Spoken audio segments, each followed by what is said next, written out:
Fighting Blindness Canada's Viewpoint is a virtual education series that brings you the latest in vision research presented by health experts from across Canada. The webinar you're about to watch is a recording. To learn more about the research we fund and upcoming webinars and events, please visit our website at fightingblindness.ca. This Viewpoint webinar is proudly presented by Bayer and supported by Novartis, Allergan, Janssen, Biogen, AGTC, MeiraGTx, and the SickKids Foundation. We'd also like to thank Accessible Media Inc., our national accessibility partner. Everyone should download the AMI app, which is a fabulous resource, and you can watch excellent programming, including previous Fighting Blindness Canada events. Thank you for watching. We hope you enjoyed this webinar and share your thoughts with us in the comment section below. We get started today's panel. We have a quick announcement and some housekeeping items. So unfortunately today, Dr. Kian is not able to join us, but Larissa Moniz, who's the Director of Research and Mission Programs at Fighting Blindness Canada, has kindly stepped in and will be answering some questions as well. We do have an accessible program on our website, so feel free to download that at any time. It's fightingblindness.ca/virtual-events. And yeah, I think that's it. Today's session is a bit longer than some of our past sessions. We want to have lots of time to answer your questions. So there's a few ways you can ask your question. Primarily at the bottom of your screen, there's a button that says Q&A, and you can click that and type in anytime during the webinar a question, and we'll answer them at the end. You can also email education@fightingblindness.ca at any time, and I will be checking those at the end as well. All right, so let's dive right in. I'm gonna get rid of this screen sharing thing. There we go. And we'll just jump right in. So I would love to start with hearing from all our panelists. If you could introduce your panelists, if you could introduce yourself, where you work, where you're living, how you're related to genetic testing, that would be great. So why don't we start with Dr. Jill Dolcin. Great, thanks Morgan for having me, I appreciate it. I work for AGTC, Applied Genetic Technologies. I actually live in New Jersey, but our offices are in Boston and in Florida. I am a doctor of pharmacy. I'm not a geneticist or an ophthalmologist. However, my work at AGTC over the past 4 years, plus the 30+ years as a clinical pharmacist, has been dedicated to the field of advocacy. And basically what that means is I am your voice for inside the company. It's my job to really understand the greatest needs of the company, of the patient and the caregivers, but also to provide you with the information you need to take an active role in your care. And as a pharmacist, whether I've worked in a hospital or retail setting or in the pharmaceutical industry, it's really about providing you with the information you need to take an active role in your care. In the areas of rare diseases, however, the role is even more critical to ensure that we are engaging with individuals, with patients, with doctors, with caregivers, healthcare professionals to more fully understand what those unmet needs are.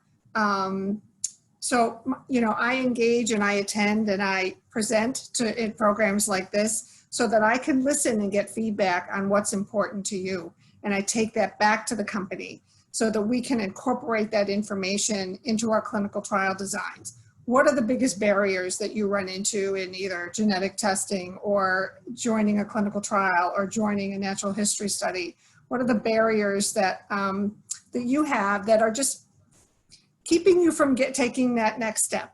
And you'll hear from our panelists today and from me that the key to all of this is getting that genetic testing, because until you have that one piece of information that now allows you to seek information to find out what your options are, you can't move forward. So as a clinical pharmacist, I'm here to talk about how we can, you know, better help you and remove some of those barriers to getting your best care.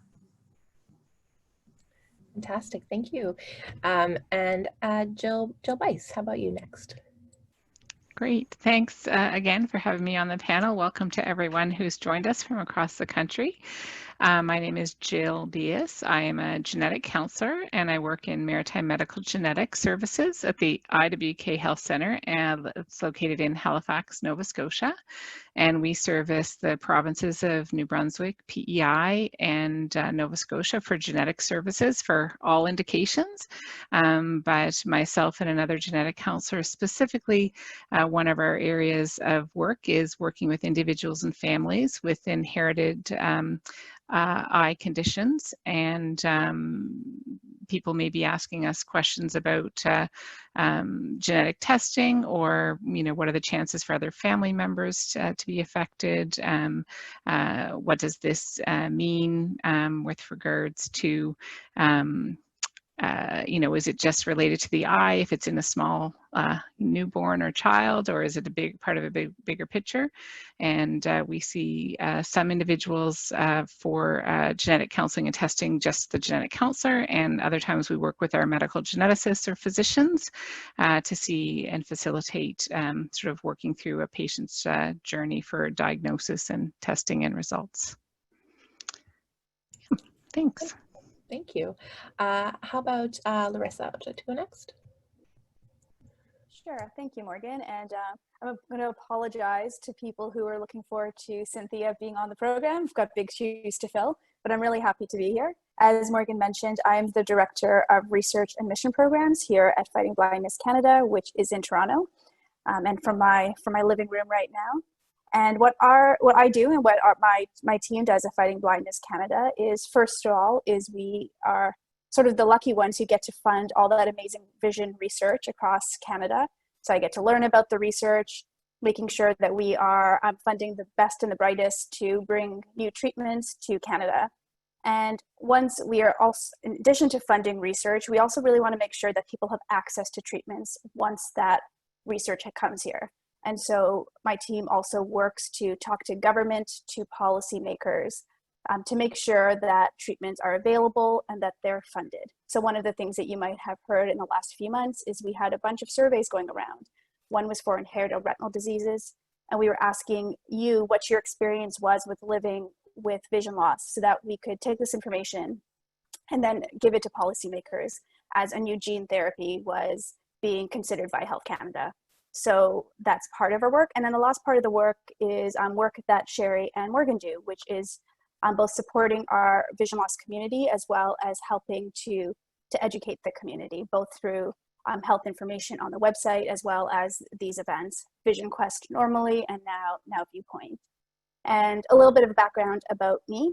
So I have sort of a science background. I'm a scientist by training, and I studied molecular biology, which is basically how do different molecules in the cell communicate with each other, and what does this mean for the cell itself, or what does this mean for the body? So my training was in cancer biology, but a lot of the same things happen when you're talking about the eye.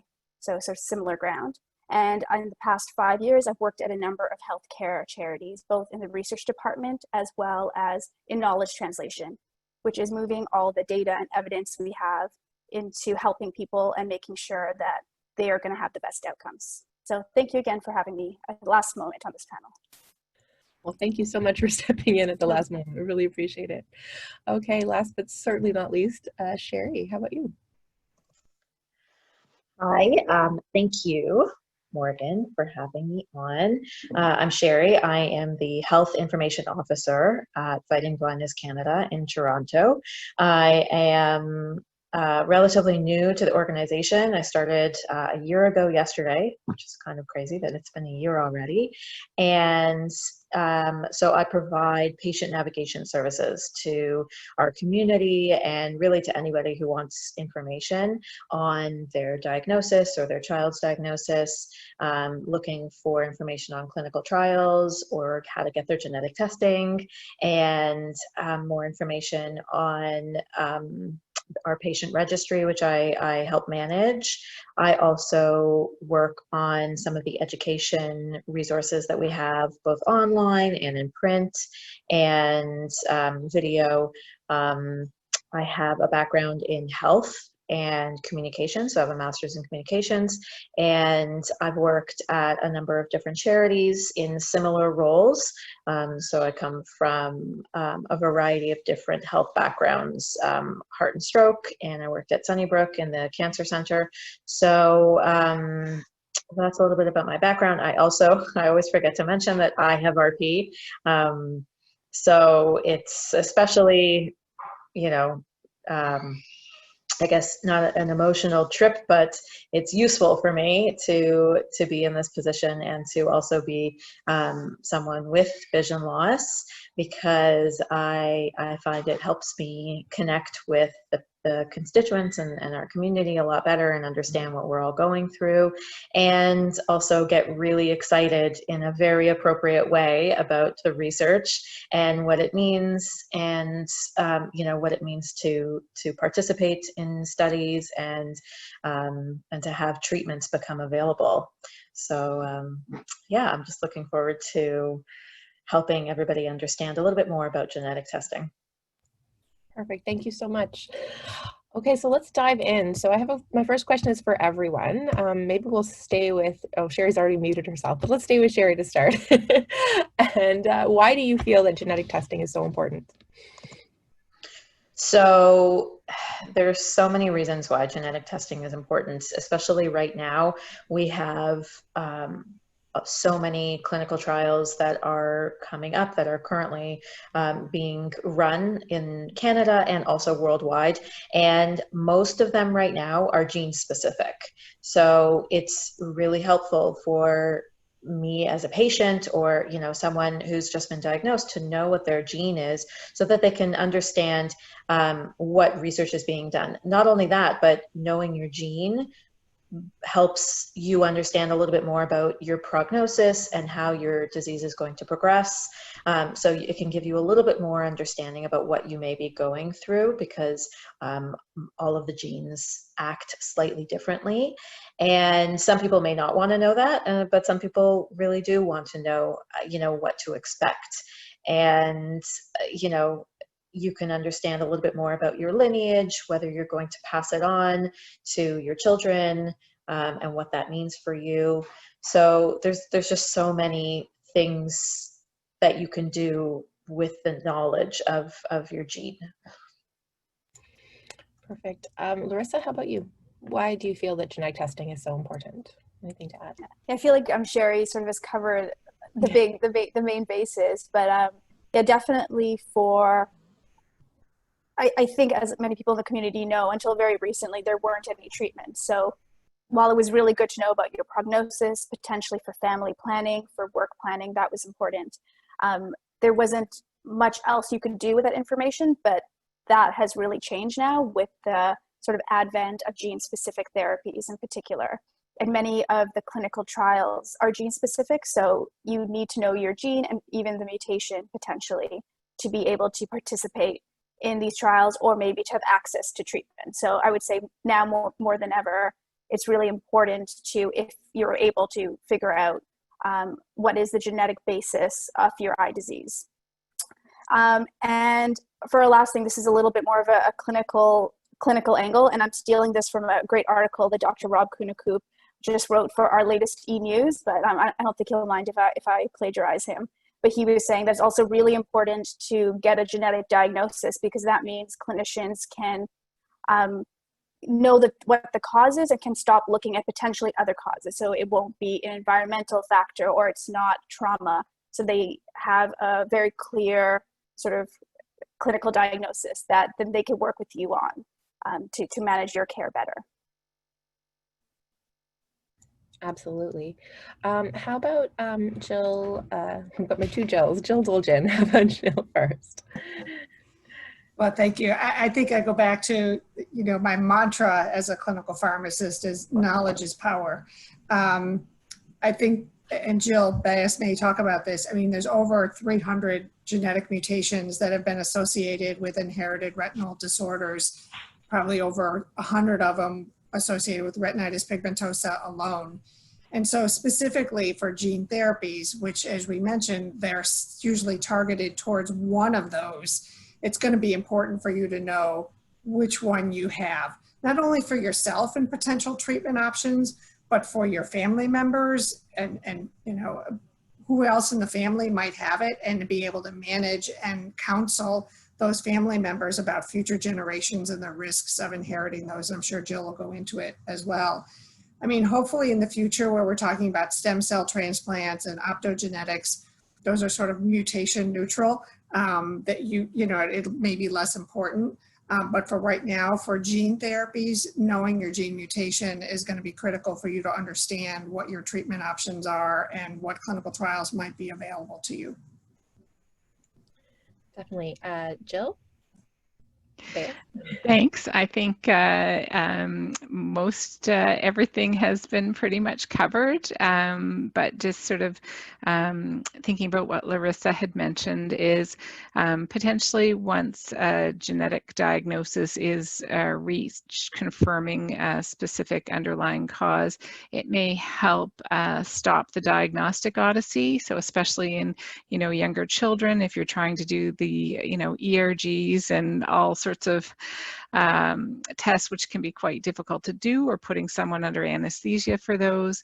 If they sort of have an idea what realm of retinal dystrophy it is and you do genetic testing, it might decrease the number of further tests or help the ophthalmologist plan, like when should we be doing that again to assess vision. So it may help with management, and certainly as well, a better understanding of inheritance can help a person understand who else might be at risk. Is there anyone else that should be having screening? Or, you know, if you have one child, what are the chances, or should our other children be checked? So I think really going over, like you said, more information to just to help better understand more specifics about your own retinal dystrophy and how that can impact your life and other relatives.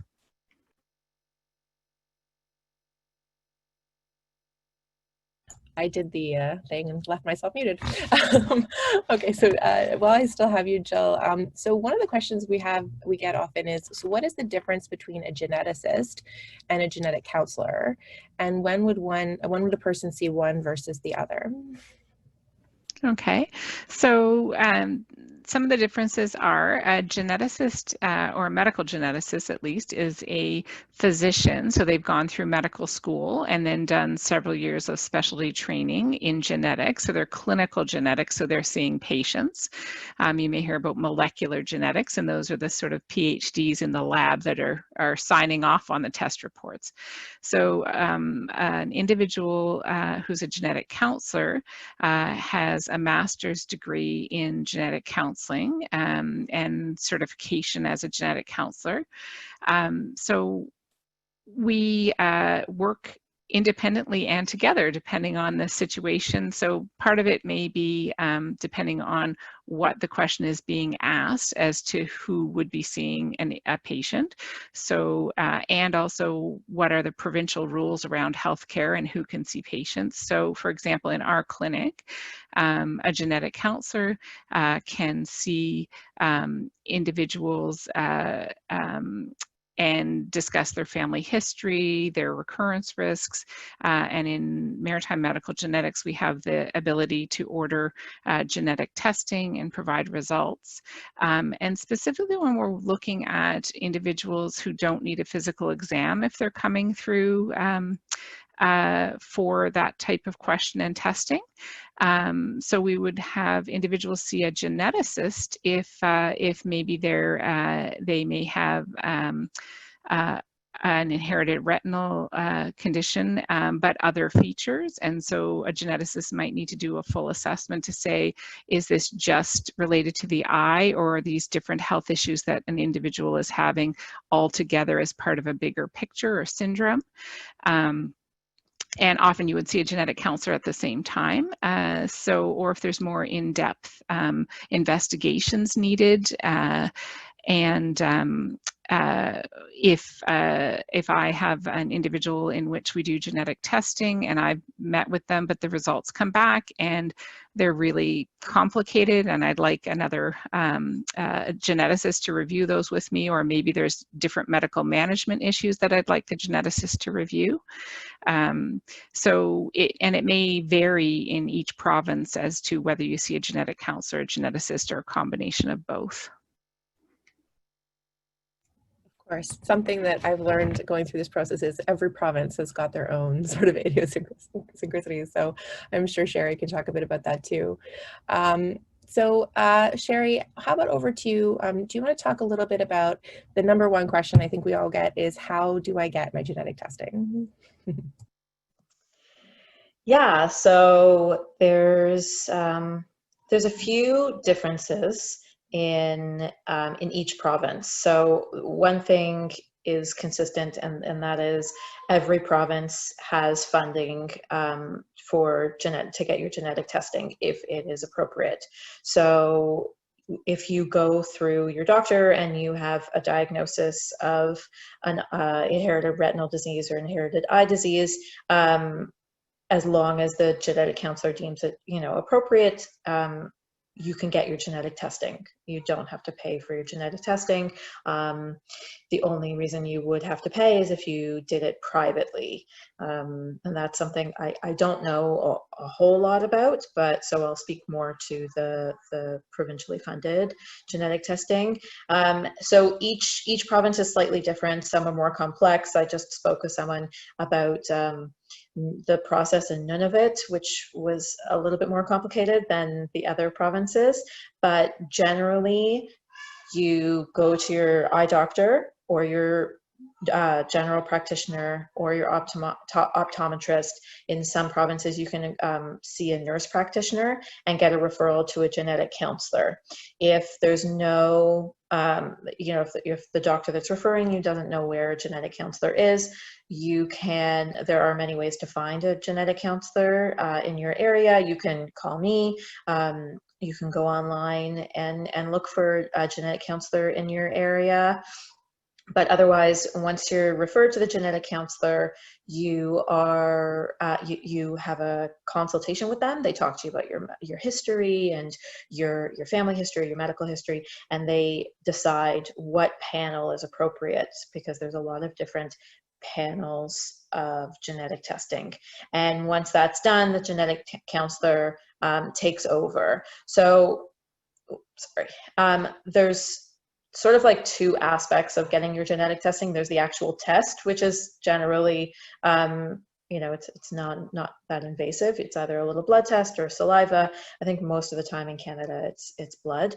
But then the second part, which is probably the most important part, is the counseling. So I think Jill can probably talk a little bit more about the counseling, but it's not just you receive a report and that's it. There's a lot of interpretation that goes on once you receive your results. So that's the key to getting your genetic testing, is understanding and speaking with your counselor. And sometimes that can take a little while, depending on what province you're in, to get an appointment to speak with a genetic counselor. But that's really the important part, is to talk to them.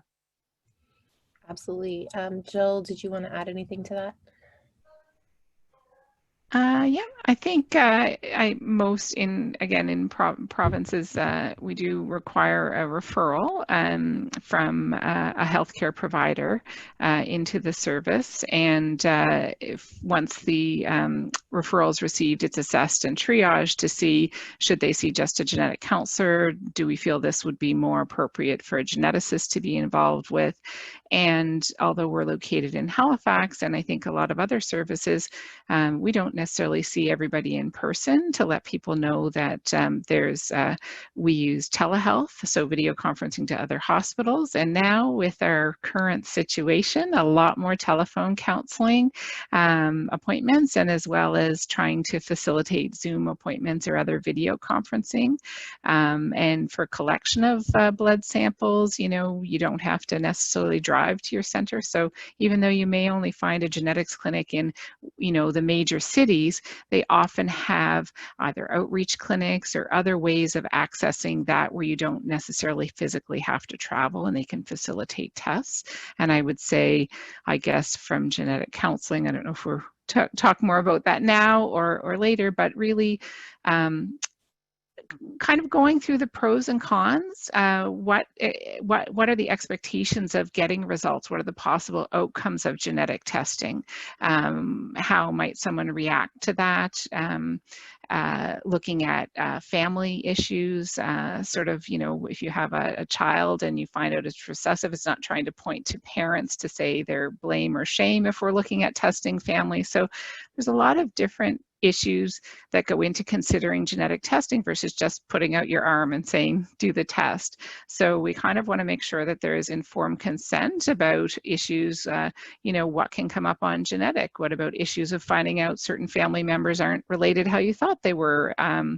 You know, there are a whole realm of things which certainly we try to cover during this session to have better expectations of what to expect from genetic testing, sort of pros and cons, risks, benefits, limitations, etc., and how that fits with their values and views and where they are in their life and in their diagnostic and process and journey. Absolutely. So it's such an important part of the process. You have this meeting, they get their genetic testing, the results come back, and then what? So what's the next step for? Because we know not everyone gets necessarily the result that they're hoping for or looking for. So what are the next steps for people who have their gene identified and those who don't have a gene that's identified? Did you want me to take that or? Yeah. So I guess one of the things that Sherry had mentioned too, it is sort of looking at, you know, it's not just a piece of paper with a yes/no answer on it necessarily. It's really when we get that back, the genetic counselor or geneticist, we're assessing and looking at the report to see what do we really understand about what has been identified. So if someone does have a specific genetic change identified, that it's clear that this is the cause, you know, that information can be helpful if if you're joining the registry to have more information about what the clinical side is to the picture as well as the genetics. Helping understand if other people are at risk, looking at what clinical trials there are, but sort of looking at that and trying to answer, interpreting the results and understanding it. If it's positive, sometimes you have more information.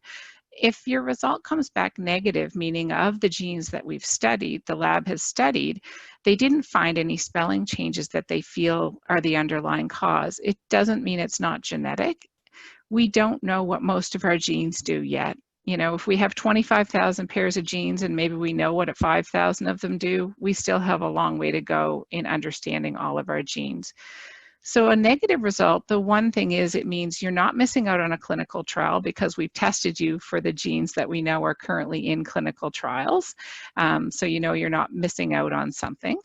It may just mean that you need to check in again. I think this was a question maybe about, you know, I had genetic testing 5 years ago. It was negative. What do I do now? I would say get a re-referral to genetics, have them review what testing was done and see what might be available now and whether it seems reasonable to go again through the testing process, because technology has changed, the ability to test multiple genes at a time has changed. So I think that's, I may have more to add to that, but that's where we are now since I'm trying to remember the original question. No, I think that's great. Larissa, did you want to add anything, like maybe particularly around why is it, even if you're getting no results or you're getting an unknown significance, why is that still important to know? Yeah, so there's a term that you might hear if you get a result where they didn't find the genetic change called variant of unknown significance. And that means that they might have picked up a change in your DNA, but they don't know what that means. They don't know if it is important and causes your eye disease, or maybe it's just a random change because we have a lot of different changes in our DNA and we don't always know what they mean. So as Jill mentioned, part of the the fact is we just don't know what all the genes do. And as research goes on, every year we're finding out more and more genes that are related to different diseases, but also we find out more and more what different genes do. So just because your gene is unknown significance now, or your genetic test, it doesn't mean that in a few years we won't have the answer. And there's sort of 2 or 3 things that can happen. One, maybe you'll choose to get tested again with a larger panel when there are more genes on the panel. Secondly, if scientists figure out what that gene change does, either because they've done more research or they've identified more people who have the same change as well as the same eye disease, you might be reclassified. So all of a sudden, the gene of unknown significance is now a gene that caused your eye disease. So I think it's still important to get the genetic testing done. I think the stat I've heard is that currently about 70% of individuals who have an inherited retinal disease who get their testing done get a genetic result. But Jill, you can correct me if I'm wrong with that one, but I think I read that somewhere. But there are still a significant number of people who don't. But I would say sort of maybe, talk to your doctor in a few years, see if anything has changed. And I'm going to just put in a plug again. If you do get a genetic test done, whether it's a variant of unknown significance or it is a gene that you know, please think about entering our patient registry, which Sherry can talk about a little bit later. Because if you do have a known gene mutation, it's one really good way to find out if there are new clinical trials coming that you might be eligible for. Absolutely. So speaking a little bit about clinical trials, we always talk about clinical trials and how exciting they are and people get really amped up. But something that we don't talk about enough, I think, is natural history studies and how those are important. So I wondered if Jill Dolcin had any thoughts on why natural history studies, well, first of all, what they are and why are they so important? Sure. So natural history studies are just that. It is a clinical study where there's no actual intervention, but we were bringing people in with a certain disease to study the sort of that journey over time. How does that disease manifest itself? What's the progression over time? What are the complications that occur during that condition? Other things that may happen during that condition. And we do this for rare diseases. And let me just explain what that means. So in large population diseases like diabetes, where there's millions of people with this condition, research over many, many years has already provided us with a full understanding of that journey from diagnosis to late disease complications. But in the area of rare diseases, and many inherited retinal disorders are considered rare, by definition, that usually means there's fewer than 200,000 people. It still sounds like a lot, but there's fewer than 200,000 people who have this disease. We don't know what that journey looks like. There are so few people available, and few have been studied in a systematic way, that prior to even going into a clinical trial, we as a biotech company and pharma companies often try to conduct a natural history study so that we understand what that progression looks like, what kind of testing we should be doing when we actually go into that clinical trial, what complications we might expect. So we could do that in a couple ways. We could pull charts from doctors' offices and randomly look at their condition over time. Or we can conduct what's called a natural history study, where we're actually bringing you into the clinic. We're doing certain tests over a period of a couple of years, and every 6 months or so, we bring you back in and do those same tests so that we know that this individual, if we were to put him into a trial, has historically lost 5% of his vision over time, so that now when we do an intervention like a gene therapy, we can compare that result. Have we slowed it down? Have we stopped the progression? Have we improved their vision? We can compare that to that natural history and what has happened to that individual prior to them getting this intervention. So, we use that data to make decisions about whether we should invest in finding a treatment as well. So understanding if this is a condition where it's so variable and there's no consistency in that condition, it's going to be a little bit harder to develop a treatment that's going to have an impact and be able to change it. So, but importantly, it informs us how to design the study and what we need to measure to ensure success. So it's critically important that if nothing else, if people say, I'm not ready to join a trial and get treated, the natural history study is a way for you as an individual to contribute to advancement of the knowledge about that condition. So I highly encourage anyone who now has genetic testing and know what your condition is to look for a natural history study to help us advance the science. Absolutely. Sherry, did you want to add on to that? Yeah, I mean, I think Jill definitely gave a really good overview of what a natural history study is. I think from a patient perspective, so I'm participating in a natural history study. I just started, and it's kind of like a dry run, like, participating in a clinical trial. When someone asks me about participating in a clinical trial, I have to sort of like get down to business a little bit, because it's not an easy thing to do. It's laborious, and it can be very tiring. It can be a little bit uncomfortable because, the eyes can get very tired and you're doing a lot of tests. So participating in a natural history study is like it's a dry run. You're getting yourself prepared for the time commitment, the energy commitment, the emotional commitment that it takes to participate in an actual treatment trial. But it's the best thing that you can do to help research move forward, because you are basically, all you're doing is you're providing your history to help researchers understand how your disease is progressing and potentially find treatments that will help. So, it's probably one of the more important and less, I'm not going to say non-invasive because it's quite invasive, but it's less invasive than, surgery. It's just a lot of tests over and over and over again. But yeah, it's a very interesting process. Thank you for sharing about that. I'm very curious to hear how it goes for you. How long will the trial you're involved be, the natural history study? Do you know? I think it's slated to be up to 5 years, or 3 to 5 years, and it just started. So it's I've literally had one like preclinical appointment, but my next appointment has to be split into 2 days because I have to do the tests. You have to do the tests 3 times in a row. So it's not just doing your field test once, and your field test takes a while and you're sitting there wearing a mask, but you have to do it, and then you have to do it again, and then you have to do it again, because they have to make sure that they get an average data set. So it's a long time. It'll be an adventure. Looking forward. It's an adventure. I'm really excited. Yeah. Absolutely.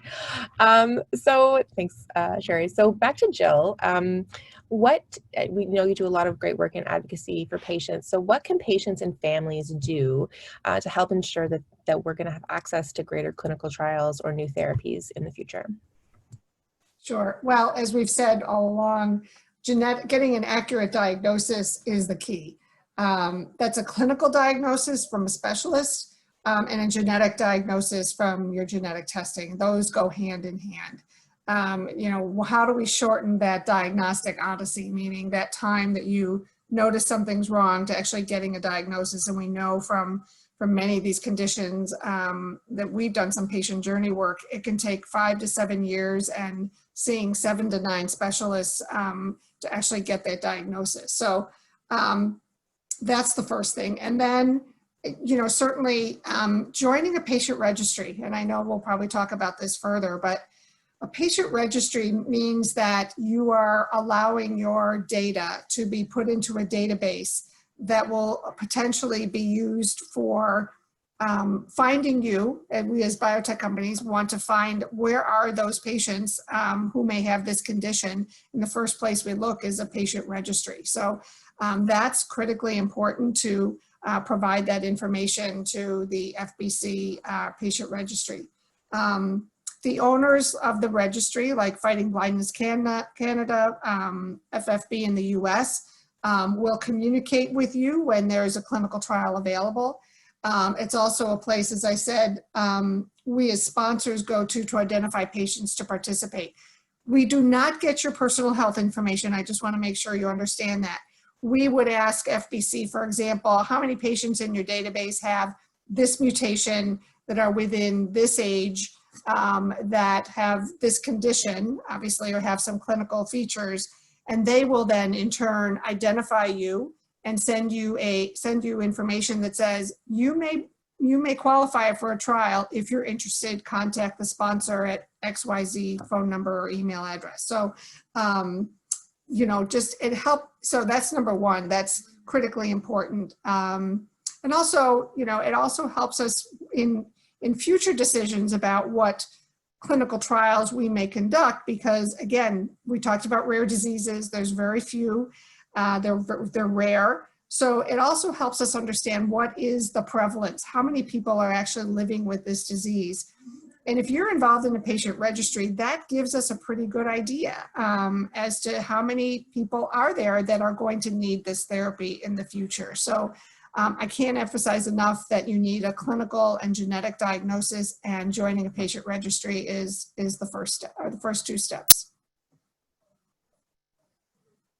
Absolutely. Larissa, do you want to add anything there about the FBC patient registry? Sure, I'll let maybe Sherry talk a little bit more about some specifics about how you can join the patient registry. But I just wanted to say a couple of things about the registry. First of all, it is a medically secure database. So like Jill mentioned, personal information will never be shared. And actually, FBC, we don't own the data. The data actually sits with the registry site. So with SickKids, with IWK, with the Royal Alexandria in Edmonton. So it's sitting actually with the clinician. And FBC really helps support the registry, and helps fund and support it, and sort of acts as sort of a little bit of a go-between there. So just want to be really clear that the data is very sort of medically secure, and nobody's going to get access to it who doesn't need access to it. So I think Jill talked really nicely about why it's so important to be part of the registry and how useful it is for researchers and for biotech companies who are trying to bring new treatments to Canada. So I won't really go over that again, but I think something else that we would sort of tell our community and tell people listening is something else that's really important is having policymakers understand how important new treatments are. Because if a new treatment is available, it's being tested and shown to have better outcomes, there's no guarantee that patients will get access to it unless it is approved by Health Canada and unless it is actually funded by the provincial governments. That is really important, especially as we know many of these new treatments are very expensive. So it's so important for the policymakers to really understand the impact that stopping vision loss will have, or even restoring some vision will have, and what it means for individuals. So I really want to actually thank everybody. I'm sure there are definitely people on this call who responded to our surveys, and I know we've been sending out a lot of surveys, but responded to some of our surveys talking about the impact of vision loss on their quality of life, the impact, the financial, economic impact, and this information is so important. And we take this data and we put it into our submissions to agencies like CONNETED, which is the agency that helps review different new treatments that are coming in to decide if they're going to be funded or not. And so please, if we ask you again, please do respond. We do use the data. You can also read about it more on our website if you want to read some of that information. And the last thing I would say is if you're interested in sharing your story with us. So personal stories go a long way. So if you are interested, please contact us and we're happy to talk with you, and we'll figure out what's the best way to share your story, whether that is talking to the community or bringing you along when we talk to government, or including your story in a submission for CONNETED. So I would say those are some other things that people can do on an individual level that really do help. Absolutely, that's great. you know, and just to reiterate, I think it's so important to just put your hand up, right, and say that you're affected by this condition. So it has so many impacts. It's beyond just like even your personal impact. It does speak to the companies that are trying to develop treatments and government, and all of those things are so important in this journey. So Larissa, I'm putting you on the spot for the clinical questions, but what do you feel, given all the research that you're learning about in this role, what has the greatest promise for treatment of the retina for people who have an inherited retinal disease? I saw this question and I was like, did I help write that question? That's like, I'm gonna have a really long answer to this. So I would say to start out with gene therapy, and that includes gene replacement therapy as well as gene editing, is showing the most promise currently for diseases that are inherited. So if there is a genetic cause for it that we know, those are definitely the treatments that are furthest ahead in clinical trials right now. And one of them, Luxturna, has been approved in the US, in Europe, hoping it's approved in Canada soon. And there are many other trials that are at different stages, at phase 1, phase 2, phase 3. And we actually just put out an article in our e-newsletter, and you can find it on our website, that has a list of all the different gene therapy trials that are ongoing right now. And there are a lot. So I would say off the bat, that's definitely the one. But some of the sort of, I guess, challenges with a gene therapy approach is, I think Jill was the one who mentioned this, was that it only works if you know the genetic cause, but it also only works if you have enough viable photoreceptor cells. And photoreceptor cells are the cells that sense and transmit light. So if your vision loss has progressed too far, a gene therapy approach might not work, at least the gene-specific gene therapy trials that are currently being tested. So stem cell therapy, optogenetics, and artificial retinas are the other three major areas where there's a lot of very exciting research. And I know we're funding, at FBC, we're funding researchers in all these categories. So I'm not gonna single one of them out, but there's a lot of different things happening. And right now we're talking a lot about gene therapies, but I know in the coming years, it's gonna be gene therapies and gene editing and stem cell therapy. And so they're all showing sort of increasing promise. Absolutely, thank you. That was very well done. There's nothing to be worried about there. That's great. And I will put a little plug in for Viewpoint. If some of those other therapies are of interest to you, we have great webinars from last spring, all about genetics and stem cells with some really interesting information. So if you haven't seen those might be worth a watch. So we kind of talked about this question a little bit before we started, and I'm not sure if we have a really concrete answer, but we'll start with Jill, and maybe everyone can kind of pitch in. But what are some of the potential advantages or disadvantages to getting genetic testing done privately versus through the process that we've already talked about? Just want to check which Jill, me? Yeah.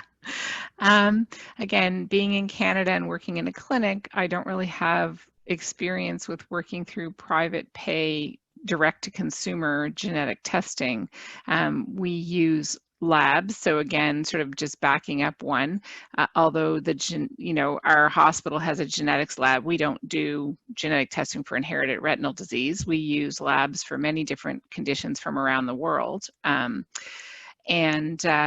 So I guess thinking about private pay labs, one of the barriers that people find is, again, the referral process and the waiting time to come to a genetics clinic or have that appointment. So potentially, if there is the possibility of private pay, I'm going to guess that your access to services would be faster. On the cons side, I'm going to guess it's going to cost you out of pocket, a chunk of change, probably over $1,000 for a panel. I don't know. I guess sort of thinking through, again, it's hard because I may be biased because I'm on the one side of things. All genetics labs are not created equal. So how do you pick the lab? what tests you pick within a lab if you're doing this privately, sort of what's the quality of their testing. The lab reports are not all created equal, so how do you interpret that report when it comes back? Does the genetics private company, do they have genetic counseling services available? Is that included or extra? Will they do pre-test counseling for you to talk about the risks, limitations, benefits, implications, sort of really help you understand what is the testing you're doing, why are you doing it, what might you expect from results?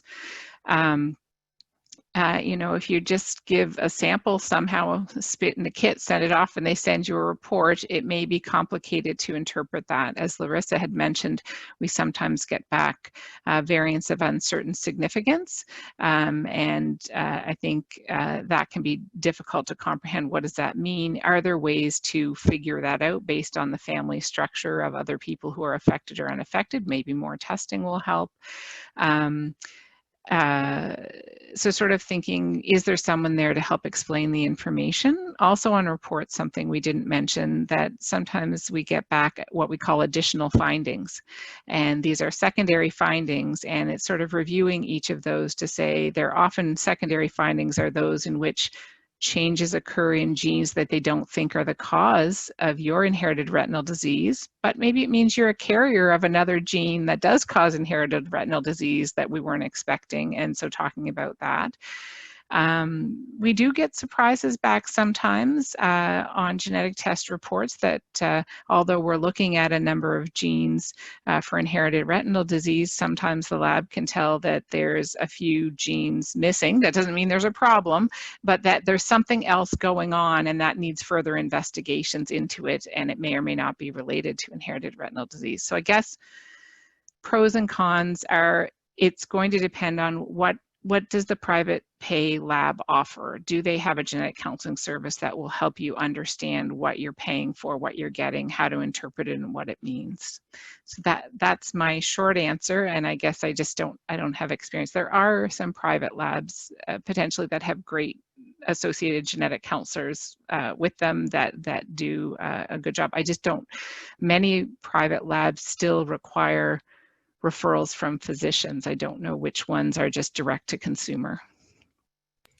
Yeah, so it sounds like, you know, the big pro might be, it might happen a little bit faster, but there's a lot of potential cons depending on where you're getting that testing from. So I want to get to questions because there are a lot of them, but I have a couple more here. So for Jill Dolcin, what should patients and families be considering if they're thinking about joining a clinical trial? Thank you. Long list of things that they should consider. I think first and foremost, it's to understand what phase the trial is in and what are the expected outcomes for those phases. So I think that's probably where I spend the most of my time on the phone with individuals who are interested in our trials. You probably have information on your website, but understanding that a phase 1 trial is a first in human trials after we've done animal studies. And the primary outcome that we are hoping to find is safety.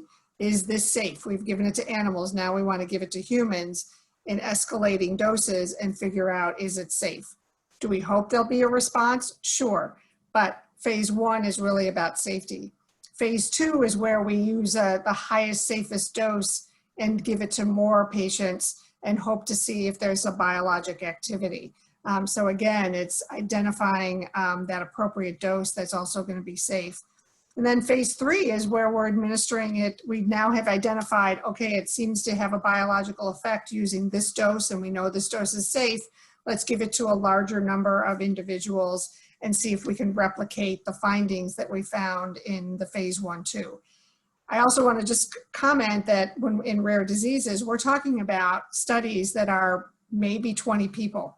Right, so maybe only 3 or 4 people got one dose, another 3 or 4 people got a second, a middle dose, and maybe 3 or 4 people got a high dose. So again, these are rare diseases, so often we will combine a phase 1 and phase 2 study because of the small numbers of individuals with the condition and the small numbers who are participating. So importantly for the patient and the family, one is, what do we expect? You know, because they all want to know. So what have been the results so far? Am I going to get cured, et cetera? So they have to understand what the expectations are. And certainly the time commitment. I mean, as Sherry mentioned, just in the natural history study, it's, you know, many, many visits over a 5-year period. Similarly, in a clinical trial, there's often, you know, a dozen or more visits just in the first year alone.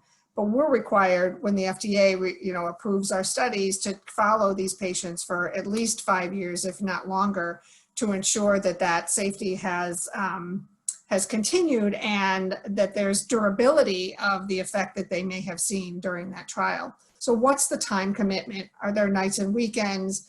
Are there remote visits that can be had instead of traveling to the site? Where is the trial being conducted? How much travel am I going to need to do? Oftentimes in rare diseases, we don't have, you know, hundreds of trial sites like they do in bigger diseases. So there may only be 5 or 6 sites, and it's going to require travel. We as a company do provide reimbursement, but not all companies do. So we provide travel reimbursement for you and a caregiver to travel with you. We don't expect a visually impaired individual to travel by themselves. So are there reimbursement for travel, medical expenses? And again, what are those potential risks? What are the potential benefits? And how do I weigh the risk versus those benefits in determining whether I'm going to participate? Some people will say, look, you know, it may not help me, but I want to contribute to science. Some people say, well, look, if I don't get at least a little bit of improvement, I'm not sure I want to go through the potential damage to my eye, possible loss of vision, all of these things. So I think it's important to sit down and walk through those questions, have those questions written down when you talk to the clinical investigator or the site coordinator, and try to get those questions answered by them. And I think one of the most important questions that I go through with people who call me about the trial is, if I join this trial, will it preclude me from getting another or participating in another trial or receiving other therapies in the future? So that's a critically important piece that I think needs to be discussed.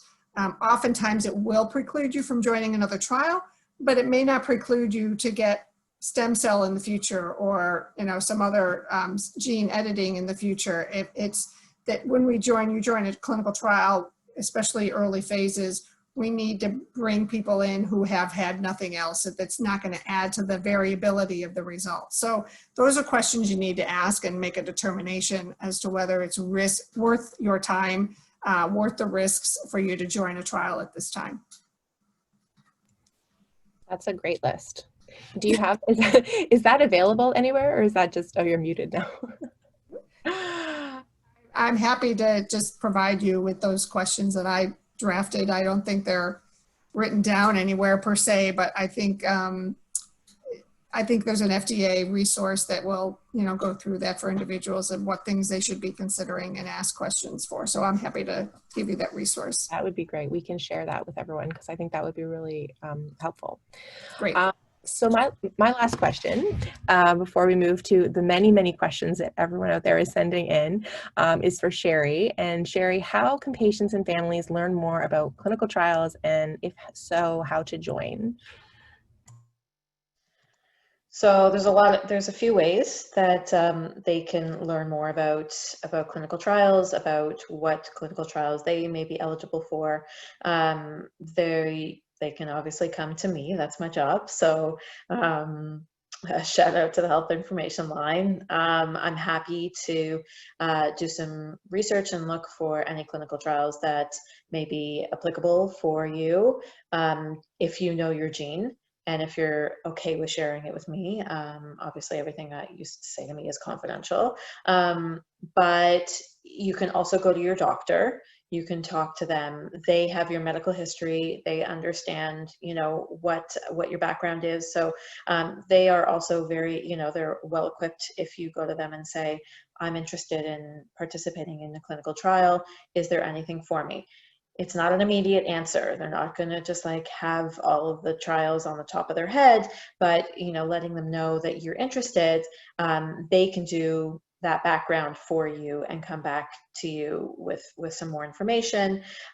You can do your own research. You can look on clinicaltrials.gov. Not every single trial is there, and there is no there's no vetting process on clinical trials, so some of those trials may not be approved by governing bodies. So you have to be very, very careful. Never agree to participate or pay for anything before you talk to your doctor and tell them exactly what you're planning on participating in. It's really important that you take a lot of care before jumping into a clinical trial. Because you want to make sure, like Jill said, like doing one trial may preclude you from doing other trials simply on the basis that you've done a trial already. And a lot of trials look for sort of like trial naive eyes, I guess, Jill, if that's like a good way to say it, where your eyes have not been used yet for research. So you want to be very particular. The only trial that you can participate in and then not be worried that you won't be able to participate in another one is a natural history trial, because that is not an intervention trial. So it's just, baseline testing. But any other trial, you want to be sure that this is something that you really want to do. Know what phase it is, know what that means, to your health and the potential outcomes for you and your loved ones, because it's, vision loss is not just an individual disability. It affects a lot of people. So I think this is a conversation that you want to have with your family members, or, whoever is closest to you or whoever's caring for you, just to make sure that, everybody is on board. But so the other thing is that you can, if you go to clinicaltrials.gov and you see that there's a trial that, you look up your gene and you see that there's a trial that may be recruiting, there are contacts on that page. So if you have questions about the specific protocol, you can contact the company or the researcher themselves and get the information direct from them. So that's an important thing. One thing to note is that sometimes trials out of country may not accept patients from other countries simply on the basis that they have enough in their country.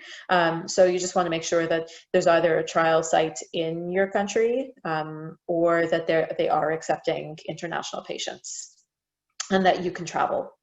But yeah. That's always a bit of a trickier one nowadays, the travel. Okay, so there are so many questions, which is awesome. So we're going to try to get through as many as we can. And I'm sorry if we don't get through your question, but between Larissa, Sherry, and I, we will reach out to you with some sort of answer if we don't get to it today. All right, so where to start? Let's see. We've had a bunch of questions come in here on the Q&A. Let's see. So... okay, so Virginia says, I thought the gene doesn't tell you much in terms of personal prognosis and severity. I was told that even if you have the same genes as someone, they may have a different prognosis, rates, and severity. Any comments on that? Larissa, do you want to go ahead? I can start off and somebody else might want to jump in. So I would say this is true, and there's sort of a lot of nuance to this. So it really depends on the eye disease you have as well as the gene involved. So in some cases, yes, you might have the exact same gene and gene mutation as somebody else, and then based on your other genetic makeup, based on the environment you grew up in, based on so many different things, your prognosis will be different.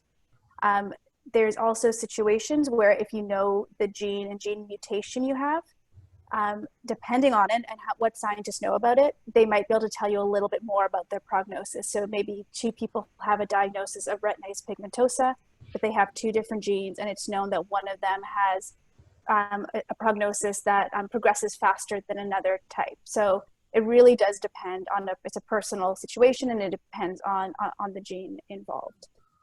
Does anybody have anything else they want to jump in with that? Yeah, I'll just go ahead. I think that speaks to the need for the natural history studies, because as I said, you and your family member may have the same disease and the same mutation, but you're losing your vision at different rates, or you have more complications. One is getting a cataract and the other has, you know, some other complication. And so in order for us to determine whether our treatment is actually having an impact, we need that comparative history to understand that, because we can't, you know, we can't make an assumption that everybody who has the same mutation is going to have the same severity at the same rate of progression. So good points. Thank you. So we have several questions here from Praveen. He says he's an ophthalmologist, or he or she says ophthalmologist from India, who has many X-linked RP patients. And I guess there's a few questions. One about if we know anywhere in India to get genetic testing, which I'm not sure if we do, and is there a way for those patients to take part in AGTC's clinical trials?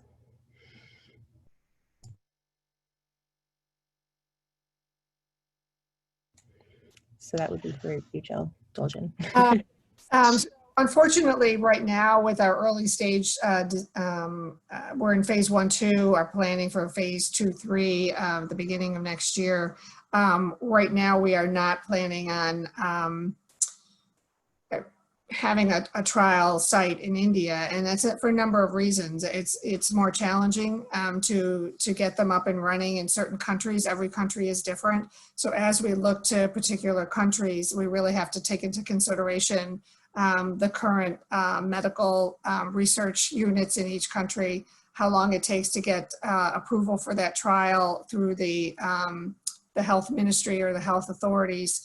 And certainly, you know, are there available surgeons and inherited retinal specialists that are even able to conduct clinical research? So unfortunately, right now, you know, India is not one of our sites. However, if we have a trial in Europe, they may, depending on how many patients they may have, they may be willing and able to take individual patients from other countries, including India at that time.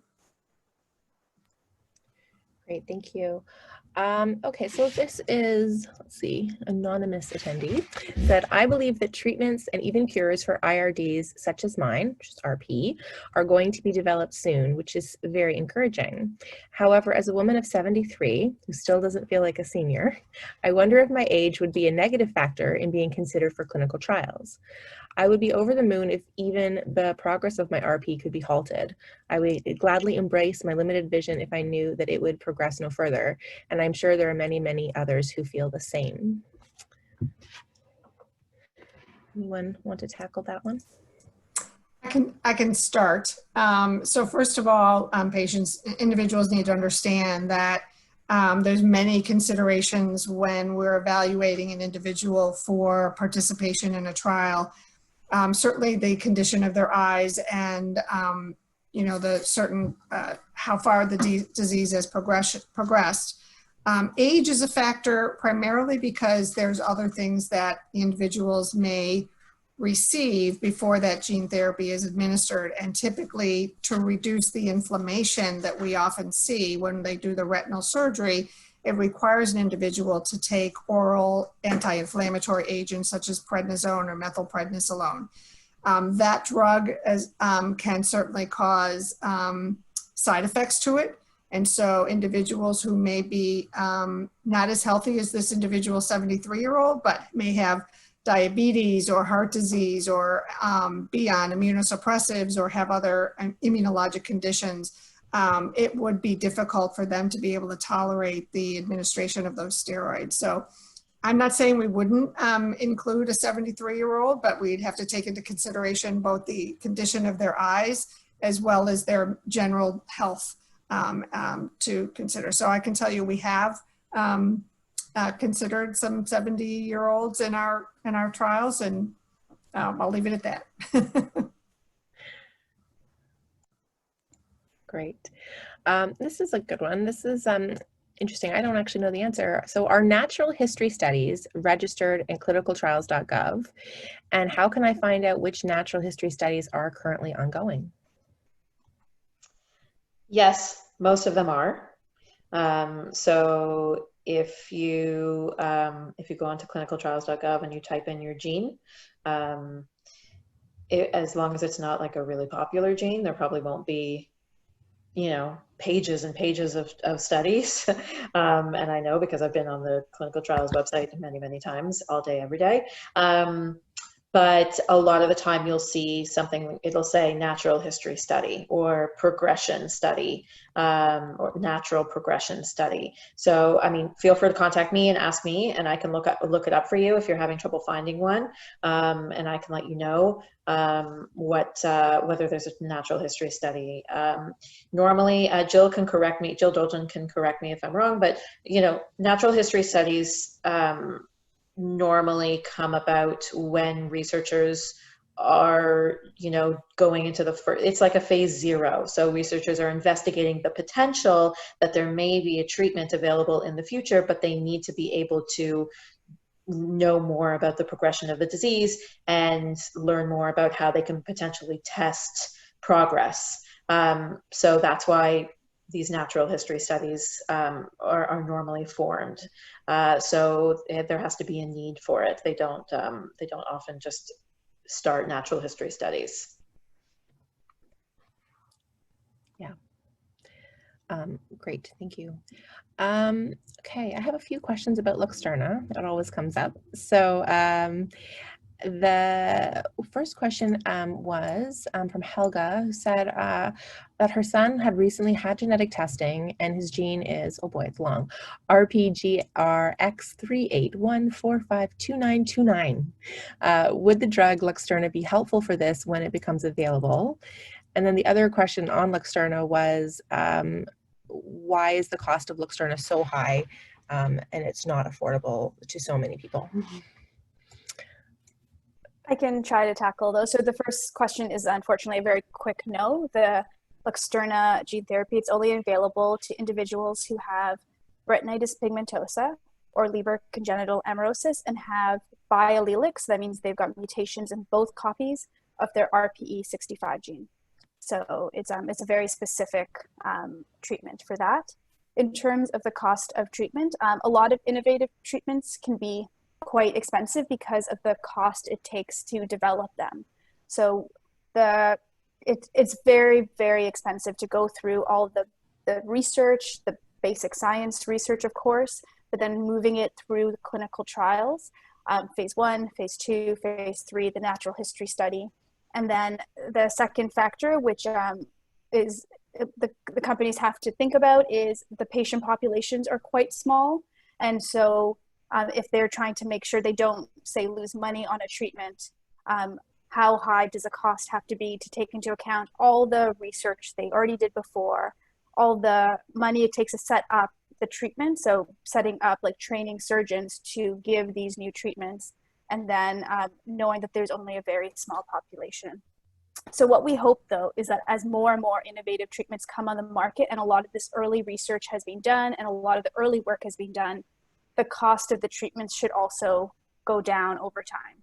So we're hopeful. And when you also consider the life-changing effect that some of these therapies can have, it's not, some of these therapies are a one-time treatment or only a few treatments. So it's not like you're taking a drug every month or every week. So when you think about this being a one-time or only a few times cost for the impact it has over the course of potentially a person's life, or even over 10 years or 20 years or 30 years, that also you have to take that into account, I think, as well, when we're considering how on the face of it, it does look like a huge amount of money. And we definitely would hope that the government is paying for this, that if the treatments are effective and they are improving vision or restoring vision, that this is something that should be publicly funded. Absolutely. Absolutely. So there's many questions about specifics, like where do I get ocular testing in Toronto? Where is it covered? So for those questions, I'm actually going to refer you to Sherry, and Sherry will be able to answer those for you after the webinar. I have another question that came in by email from Rabia. who said, my brother is 26 years old and has been diagnosed with rod cone dystrophy. His vision is 20/400. My question is, will genetic testing help in further pinpointing diagnosis and better chances for treatment, or any insight towards his prognosis? I guess with anything, I would say it's possible. You know, genetic testing, if it does identify an underlying a specific genetic cause, it all depends on what's actually known about that gene and potentially what's known about the specific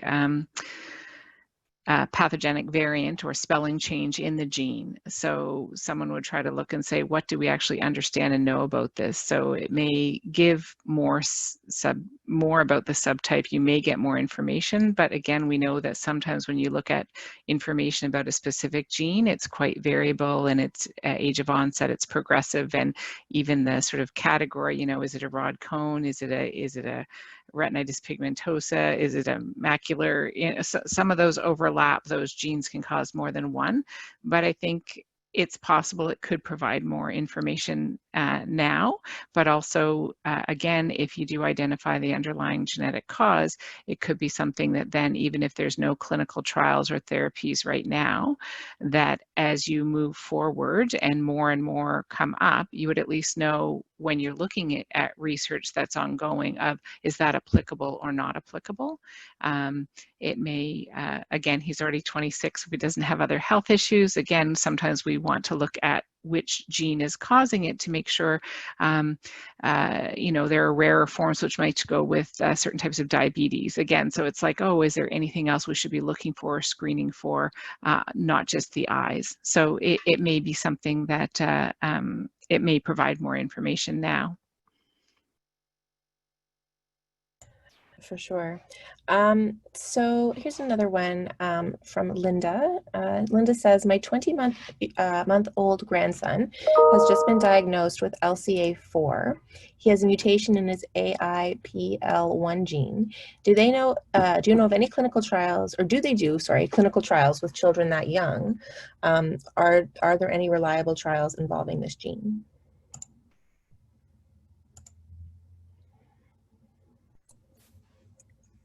Oh, Sherry, do you want to go ahead? Well, I was just going to say I could probably take that offline in terms of whether there's clinical trials, but someone else can answer about the age thing. Yeah, the age is, I think, so I would say it would be a clinical trial specific question. So a lot of the trials so far tend to be with children a little bit older, so maybe 4 or 5 years old, but it doesn't mean that there aren't. I know there are some trials starting looking at specific genes at a younger age. I can't speak specifically to 20 months old, but I would say that it's not impossible. It definitely isn't impossible that a trial would be available for somebody who is about that age, but it really is trial specific and gene specific. Yeah. Another question from email. This is the tongue twister one. What does epigenetics say to geneticists? Is epigenetics of any help in understanding eye disorders such as glaucoma?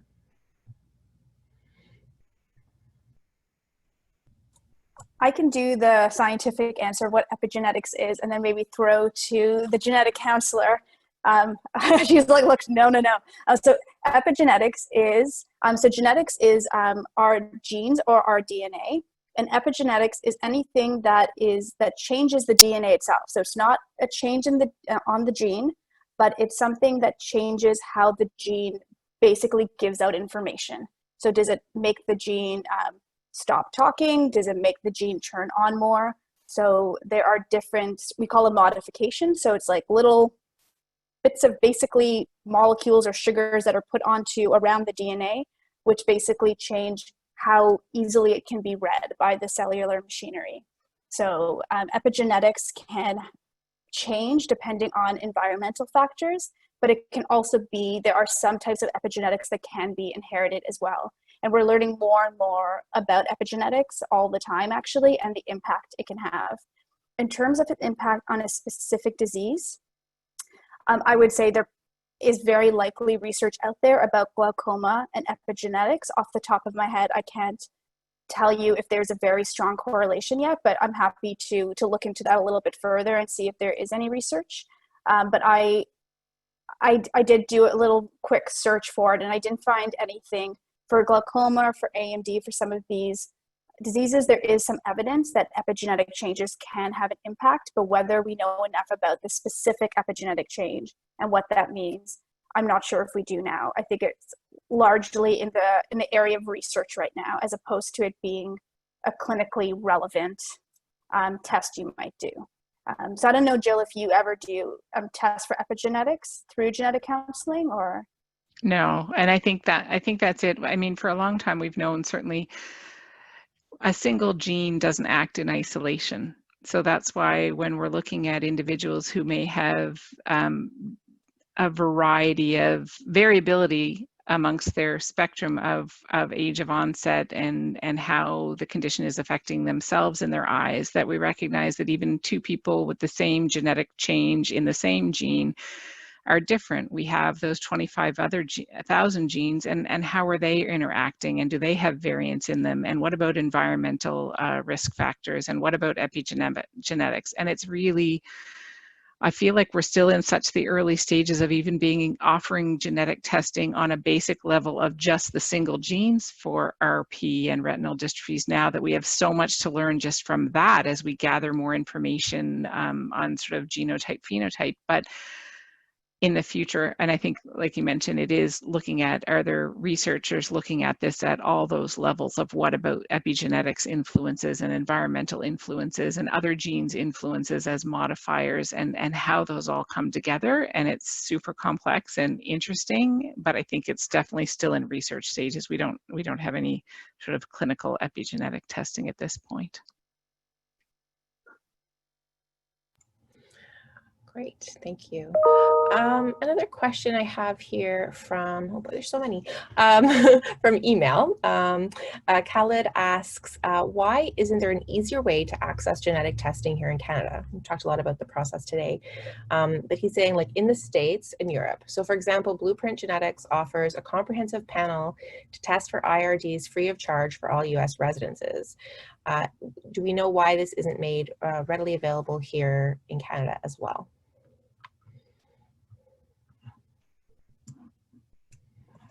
I'm not sure if we decided who was going to field that, but I can start, and then maybe Jill can jump in, talk about the actual process of getting, picking the genetic test company.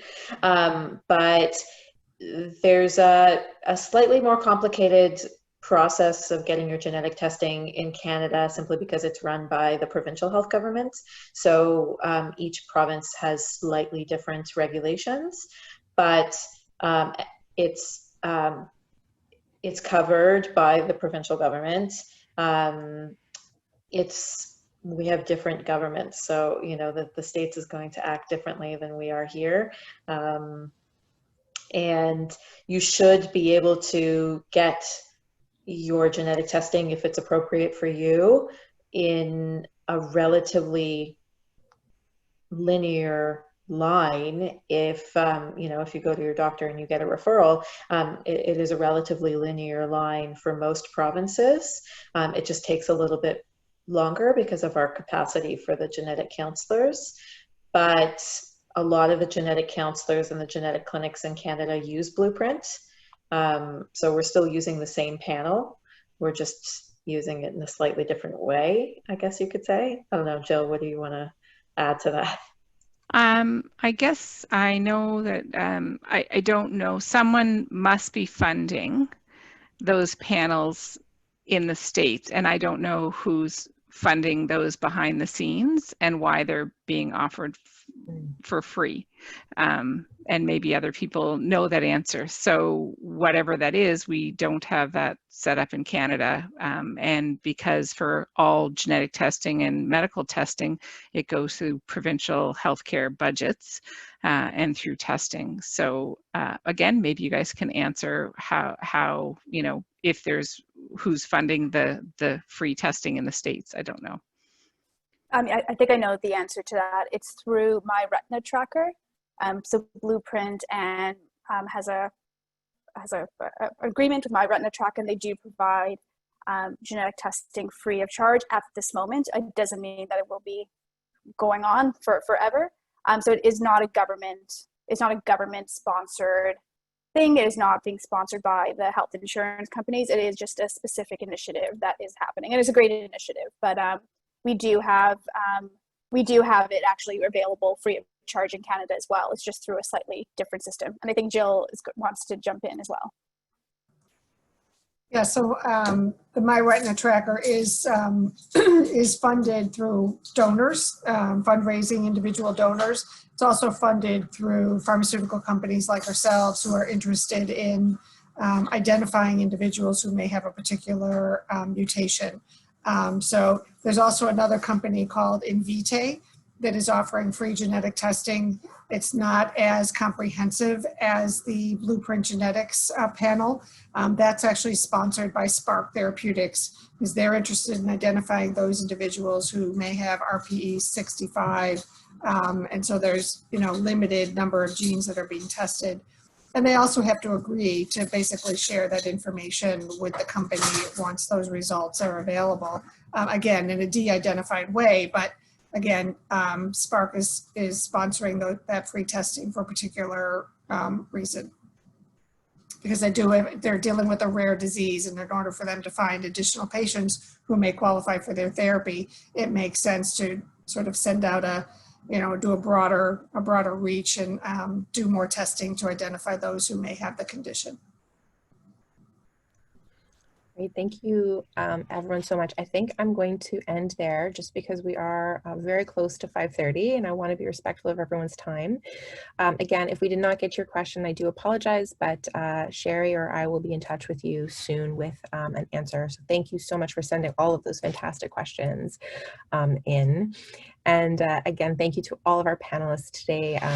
Very grateful for you joining us and sharing your perspectives on genetic testing.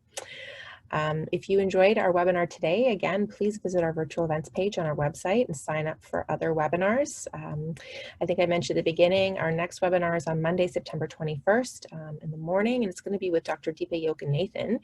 And it's going to be a different session as well, because she's going to be answering all of your questions about AMD. So send in your questions in advance, and it's going to be a really interesting webinar. After today's session, you will get a little survey pop up. It won't take you very long to fill out, just a few minutes. It really helps us in planning our future sessions to know what you liked and what you might like to see change. And I will be sending everyone an email the next day or so, just again, sharing a link to this webinar. So if you do want to share it with family and friends, you can, and spread the word about all the cool work that everyone here is doing. And lastly, just before we close, I really want to thank our monthly donors who have tuned in today.